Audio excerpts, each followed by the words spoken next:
Baik, perkenalkan nama saya Sri Stijelita, NIM H021851, kelas Pendidikan Matematika C 2018. Dalam video kali ini saya akan memaparkan resum makalah kelompok 1 sebagai tugas mata kuliah pengembangan peserta didik dengan judul materi konsep dasar pengembangan peserta didik. Pertama, pendahuluan. Peserta didik adalah makhluk yang tumbuh dan berkembang. Mereka adalah individu yang dinamis dan mempunyai karakteristik tertentu pada setiap perkembangannya. Perkembangan merupakan sebuah proses yang terjadi secara terus-menerus dalam kehidupan manusia. Seorang guru dituntut untuk selalu memperhatikan perkembangan peserta didik, mulai dari perkembangan sikap, intelektual, dan psikomotoriknya. Yang kedua, pembahasan. Perkembangan merupakan perubahan yang terjadi pada makhluk hidup menuju kedewasaan dan umumnya tidak dapat diukur oleh alat ukur.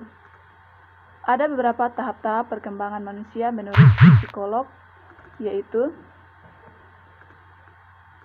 pertama, menurut Rousseau dalam Crank 2007, membagi tahap perkembangan manusia menjadi 4 tahap, yaitu tahap pertama, masa bayi, tahap kedua, masa kanak-kanak awal, tahap ketiga, masa kanak-kanak akhir, dan tahap keempat, masa dewasa.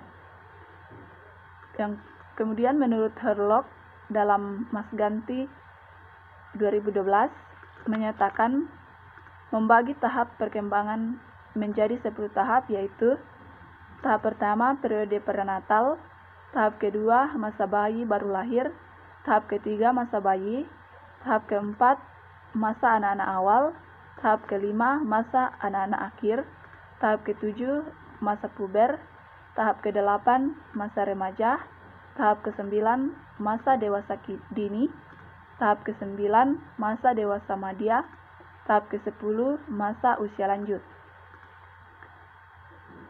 Kemudian yang kedua, peserta didik. Dalam Undang-Undang Nomor 20 Tahun 2003 tentang Sistem Pendidikan Nasional atau Sisdiknas, peserta didik didefinisikan sebagai setiap manusia yang berusaha mengembangkan potensi diri melalui proses pembelajaran pada jalur pendidikan, baik pendidikan normal maupun pendidikan non-formal pada jenjang pendidikan dan jenis pendidikan tertentu. Peserta didik juga dapat didefinisikan sebagai orang belum dewasa dan memiliki sejumlah potensi dasar yang masih perlu dikembangkan. Kemudian yang ketiga, konsep dasar pengembangan peserta didik. Ada beberapa faktor yang berpengaruh dalam perkembangan peserta didik, yaitu yang pertama, faktor internal yang meliputi faktor kondisi fisik atau faktor biologis individu. Yang kedua, faktor kondisi psikis. Kemudian faktor eksternal meliputi faktor lingkungan fisik dan faktor lingkungan non-fisik. Yang keempat, dalam perkembangan peserta didik terdapat beberapa aspek yang mengalami perkembangan, diantaranya pertama, aspek perkembangan kognitif, kedua, aspek perkembangan fisik, ketiga, aspek perkembangan moral, keempat, aspek perkembangan bahasa, kelima, aspek perkembangan sosial, dan keenam, aspek perkembangan emosi. Yang kelima, prinsip-prinsip perkembangan peserta didik. Pertama, perkembangan melibatkan perubahan. Kedua, perkembangan berlangsung seumur hidup. Yang ketiga, perkembangan merupakan hasil proses kematangan dan belajar. Yang keempat, setiap individu memiliki kecepatan dan kualitas perkembangan yang berbeda.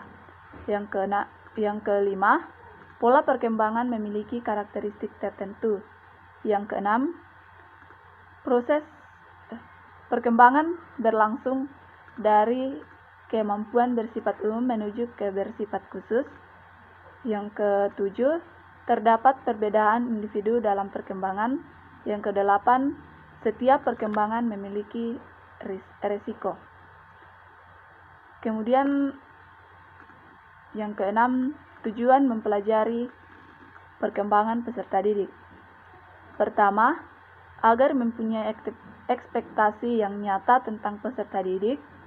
Yang kedua, dapat merespon perilaku peserta secara tepat. Yang ketiga, membantu mengenali adanya penyimpangan yang terjadi pada diri peserta didik. Yang keempat, untuk membantu memahami diri sendiri sehingga dapat berperilaku secara tepat. Baik, yang ketujuh, manfaat mempelajari perkembangan peserta didik.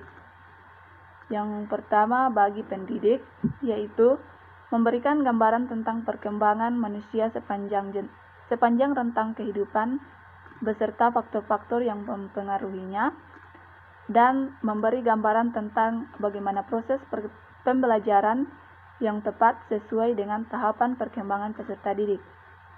Yang kedua, bagi peserta didik, yaitu memiliki pengetahuan tentang konsep-konsep perkembangan peserta didik sebagai individu maupun makhluk sosial dalam menjalani tahapan perkembangan dari pranatal hingga lanjut usia, dan mampu menerapkan pengetahuan yang dimiliki dalam proses pembelajaran sesuai tahapan perkembangannya.